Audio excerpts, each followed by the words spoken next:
On a very special New Year's Day edition, African people, let's build. What you need? What you want?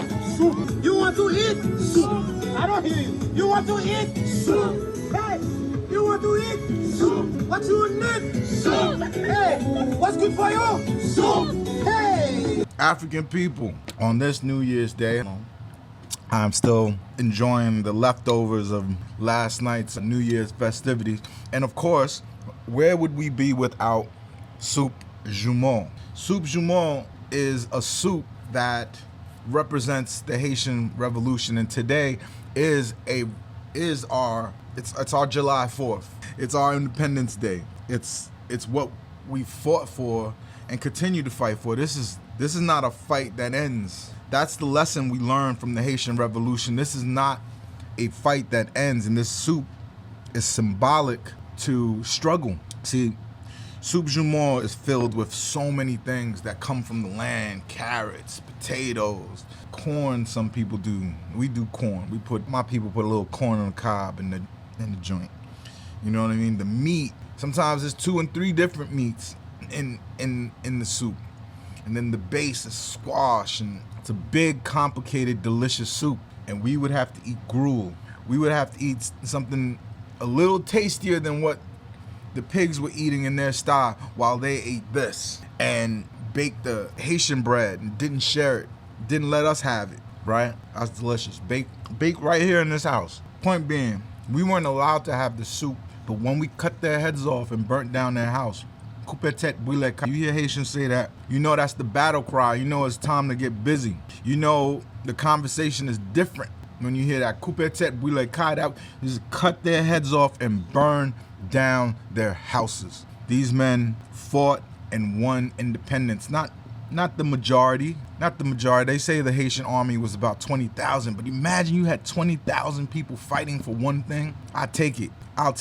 I'd love to have that, a team like-minded. I don't want to do this anymore. I want to be free. I don't want to drink out of the same water that a pig drinks out of. I don't want to wait for master to show up in the ladies' quarters and pick any one of them, no matter how young, for his sexual desires. Our revolution started in 1804. And what did they do? Did they beat us? Some places in the Caribbean, some places in the Americas, but their main thing was, it was an information war. They started telling you, we've done deals with the devil. There's no concept of the devil in African religion. They had to make all of our deities devils, demons, instead of accepting that we were able to hold on to what was ours, our culture, our understanding, and it motivated us. It inspired us to say, we're not supposed to live like this.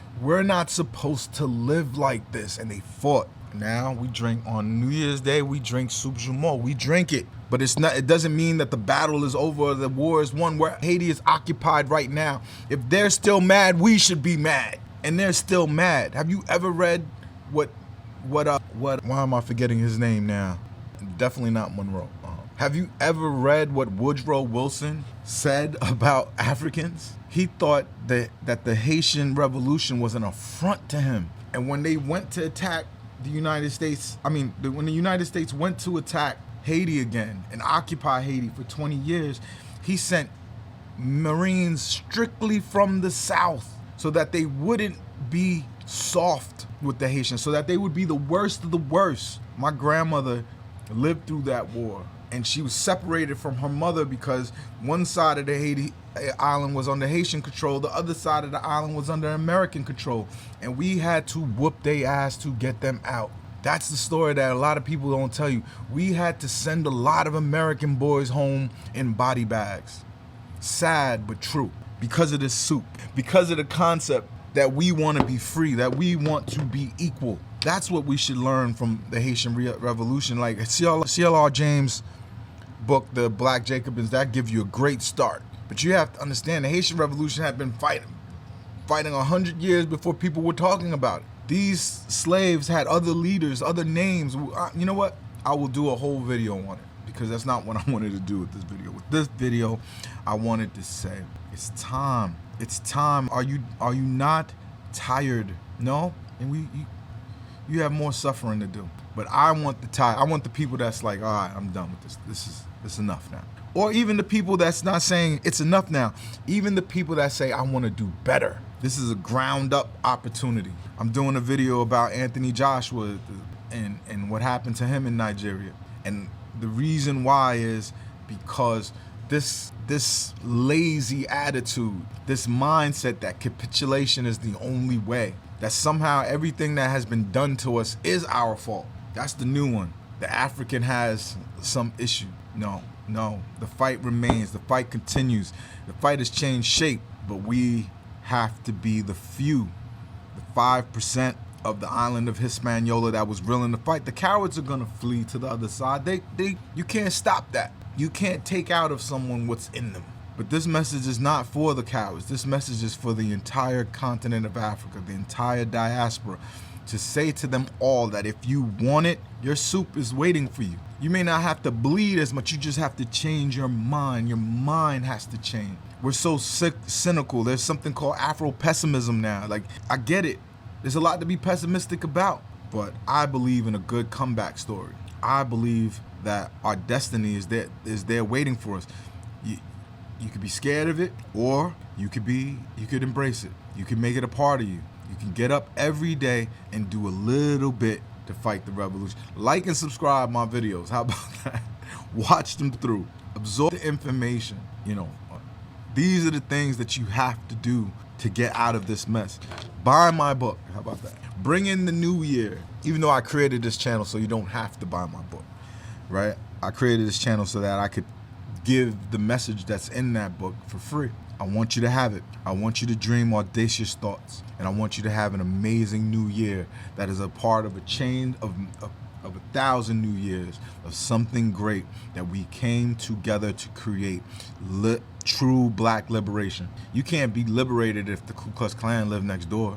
You can't be liberated in a place where the police force is trained to hate you, where the police force's core understanding, core being is rooted in slave tracking. We have to start over. We have to do something new. And it doesn't work without us, the smart people, the people who think, the people who read, the people who analyze, the people who plan, the people who scheme, the people who have audacity of mind. That's what we should all be efforting towards, especially us here in the diaspora. Especially, like, we live in a jail of comfort. We live in a jail of comfort. You gotta shake off those bonds, not to go be uncomfortable, but to be comfortable wherever you want to be, not where they tell you to be. Pan Africanism is an existential crisis. It's an ideology is an ideology created to deal with an existential crisis. This January 1st, I want to remind you that Malcolm was right. Now, let's start from the beginning. Martin Delaney was right. Marcus Garvey was right. Malcolm X was right. We know what these people stood for. They were right. The neoliberals won. Incremental, we have to take our time. It's going to get better little by little. We'll have more than our parents had. No, we don't. It's not designed for that. It's not structured for that. And you can't have victory without fighting, without there being some kind of struggle.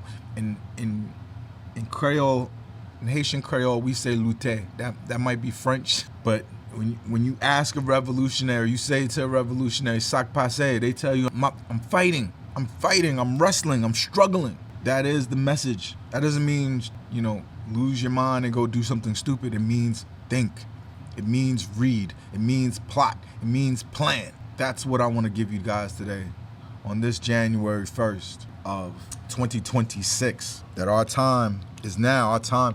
I want to say this last thing. It was my dream, right? It was my dream to see Assata Shakur see a fully realized Pan-African state. We lost her in the past year.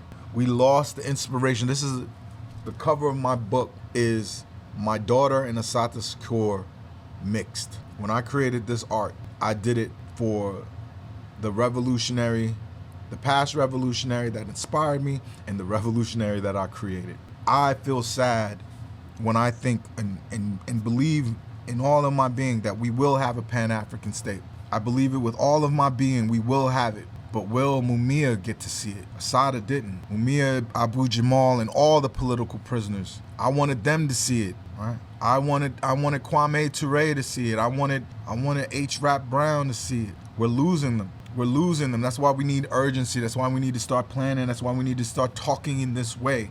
Our politics. We need to take our politics as seriously as the Project 2050 people. They do, and they have everything. They give their money, their time to make sure the world stays in their favor, because they're not just thinking about themselves. They're thinking about their ancestors and their descendants. They want you to forget about those things. But look at the Rothschilds. Look how they cling to each other. We're the French Rothschilds, and we're the British Rothschilds, and we're the American Rothschilds. They understand these are the things that matter.